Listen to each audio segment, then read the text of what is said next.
Se lo voy a poner, digamos así, de una manera muy sencilla, porque lo que Perón dice en primer lugar es que mucho se habla de democracia, pero nunca esa democracia fue explicitada a la gente para saber de qué democracia hablamos. Porque no es que hay una sola democracia. Entonces, lo que ha triunfado y lo que ha hecho sinónimo falsamente de democracia es la democracia liberal, la democracia representativa liberal. Esa, fíjese, esa versión de la democracia es la democracia que además académicamente es la que ganó los ámbitos académicos. Porque uno habla de democracia en los ámbitos académicos y sale inmediatamente que la democracia es la democracia representativa. Pero la pregunta es, ¿cuál es la democracia de los peronistas? ¿Qué crítica hace el peronismo a esta democracia representativa? ¿Qué crítica le hace?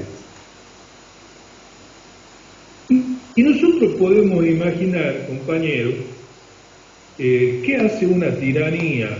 Una tiranía, para manejar y gobernar, lo que hace es tener un aparato represivo que cuando se sale alguien del camino, inmediatamente es reprimido y lo vuelven al camino o lo liquidan. ¿Qué herramientas tiene una democracia liberal? La democracia liberal, en vez de usar el garrote, usa la propaganda. De alguna manera, la propaganda ha venido a ser el elemento fundamental para crear una idea de que es democrático, pero que en realidad está siempre gobernado por los intereses económicos, y esa es la sensación, bueno, que a veces tenemos cuando hablamos de democracia, cuando decimos esto no puede ser, ¿a quién le preguntaron para hacer esto? Bueno, esa identificación de la democracia con la democracia liberal es el mayor error, porque para nosotros los peronistas la democracia no es la democracia liberal, sino es lo que voy a definir, la democracia social, orgánica y directa. Esa es la democracia que proponemos los peronistas. En la política de liberación significa tener la suficiente capacidad de decisión propia. Perón lo dice tajantemente, la nación no se simula, ¿existe o no existe? Por lo tanto, la suficiente capacidad de decisión propia. ¿Esto qué significa? Significa que no es que uno tenga toda la decisión, pero sí que va a haber los poderes, que son los poderes fácticos, que son los que gobiernan la Argentina sin elecciones, que son, no sé si los que conocemos, los medios de comunicación, que son los bancos, que son los sectores agroexportadores, que son, bueno, toda esa gente que no va a elecciones y está siempre en el poder. Y el poder que logramos cuando llegamos al Estado. A veces creemos que tener el Estado es tener el poder, pero si hay una lección importante, es entender que la elección que hemos ganado nosotros en el 2019 nos permitió tímidamente llegar al gobierno, pero para nada llegar al poder. Porque para el peronismo el poder no se toma, sino para el peronismo el poder se construye. Es falsa la idea de que tomamos el poder. El poder no se toma, el poder se construye. El pensamiento liberal o progresista puede pensar que la simple ocupación de los cargos significa el poder. Y nosotros sabemos, y lo estamos viendo, que puede haber un gobierno que es impotente.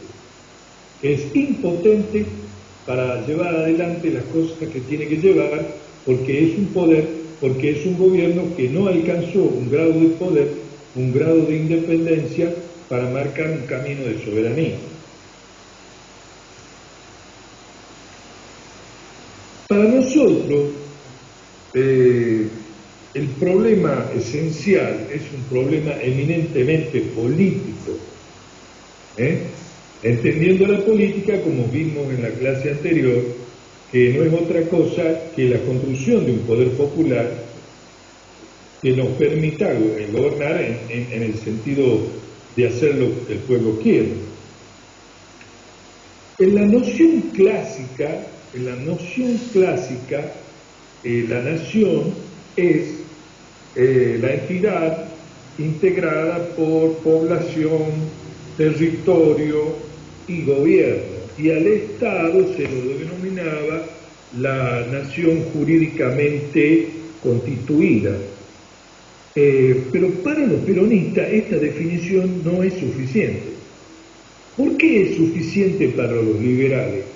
Porque para los liberales existe un Estado, acuérdense que es un Estado que supuestamente surge por un pacto social, por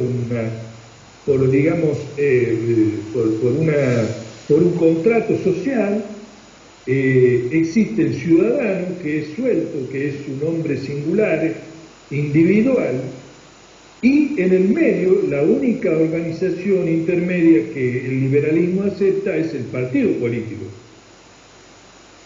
Por lo tanto, en esa concepción esta definición cierra, pero para nosotros la presencia de las organizaciones libres del pueblo, las organizaciones intermedias, es fundamental, que es lo que le da realmente sentido a una idea de la democracia peronista.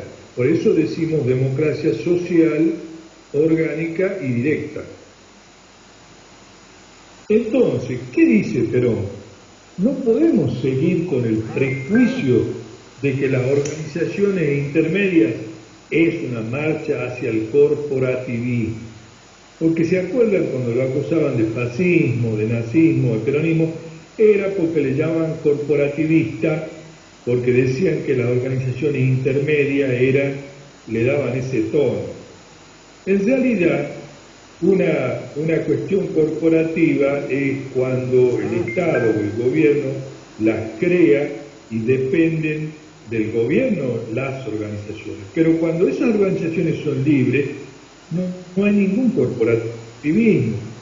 Por lo tanto, lo que tenemos es que, dice Perón, no podemos seguir en el camino pendular que vaya desde una democracia liberal representativa a una democracia social, sino que tenemos que buscar un punto medio y por lo tanto, cuando ustedes lo vean al modelo, él no va a decir que no sean malos partidos, sino dice los partidos, las organizaciones sindicales, las organizaciones intermedias, es decir, va a decir de todo. O sea, de alguna manera, si ustedes quieren saber cuál es la genialidad de Perón, es el pensar de que estas dos posiciones son conciliables. Las instituciones que nacieron históricamente de la comunidad con las instituciones que nacieron de lo que denominamos sociedad. Las instituciones que nacen de los vínculos profundos del ser humano con las instituciones que nacieron artificialmente desde la revolución liberal. Esa conciliación que hace Perón permite un camino que hoy podemos transitar y, de alguna manera, ¿cómo se corrige la democracia representativa? Con más democracia, no con menos democracia. ¿Y cómo se hace más democracia? Con una democracia participativa. No solamente una democracia representativa, sino una democracia participativa. Y si yo no le dije que el garrote que usaba el Estado moderno hoy para falsear la democracia es la propaganda, la única manera de romper el encanto de la propaganda es la organización y la participación popular. Porque, ¿qué es lo que quiere el sistema? Tenernos a cada uno separado uno del otro mirando la televisión, que es su arma favorita. En cambio nosotros proponemos dejar la televisión y hacer reuniones para tomar mate, aunque sea, y discutir las cosas, porque de esa manera es un proceso de desalienación. de desenajenación, que nos permite retomar un contacto con la realidad y no con la virtualidad que nos tiene y nos da la propaganda. Bueno, la verdadera democracia es la que, donde el gobierno hace lo que el pueblo quiere y defiende un solo interés, es del pueblo. Esa es la verdad número uno.